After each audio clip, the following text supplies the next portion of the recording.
রোজার মাস একটাও গেল, এত বড় দোকান, কোনো বেচা কিনা নাই, কর্মচারীকে তো কোনো বেতন দেয় না, কিন্তু আমার উপর কোনো অভিযোগ করে না। কাহিনীটা কি? আজকে এটা দেখতে হইব। ভাই, জি ভাই, আমার একটা পাঞ্জাবি দেন তো। দিতাছি ভাই। এই যে ভাই, এই যে নেন ভাই, টাকা 80। আশেপাশে কারো দেখতেছি না, কেউ দেখার আগে টাকা লুকায় ফেলাই। ওই রাব্বি, এদিকে আয়। জি বস। তুই তো নামাজ পড়স না? হ বস। যাক, তাহলে তো তোর ভিতরে কোনো ঝামেলা নাই। আরে বস কি কোন আপনি? আমি 5 ওয়াক্ত নামাজ পড়ি, আমার মধ্যে বিন্দু পরিমাণ ঝামেলা নাই। আপনি হঠাৎ এই কথা কইতাছেন আমারে? আচ্ছা, আজকে একটু আগে যে পাঞ্জাবিটা বেচছস, এই পাঞ্জাবির টাকাটা কই? আরে বস কি কইতাছেন আপনি? আপনি কি আমার উপর সন্দেহ করতেছেন? আমি কোনো পাঞ্জাবি টাঞ্জাবি বেচি নাই। তাহলে দাঁড়া একটু। এই শুভ, এদিকে আয়। আইতাছি ভাই। আরে শালা ধরানি খেয়ে গেলাম।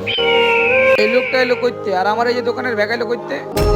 ওস্তাদ আপনি আমার মাফ করে দেন ওস্তাদ, আমার জীবনে আমি আর এরকম কাজ করবো না। শোন, তোর অনেক আগে থেকে আমি সন্দেহ করছি, ওই যে ওই দিন, বুঝছস না? হ্যাঁ বুঝছি, আর কিছু কোয়া লাগবো না। এবার বুঝতে পারবো আমার দোকানে কি চলতেছে, বুঝছস? যা, তোর মতো কর্মচারী আমার আর দরকার নাই। তোর মতো ভেজাল কর্মচারীর লেগে আমার দোকানের আয় বর্গ সব বন্ধ হয়ে গেছে। কর্মের ফল সবার পেতে হবে। ভিডিওটি ভালো লাগলে চ্যানেলটিকে অবশ্যই সাবস্ক্রাইব করে যাবেন।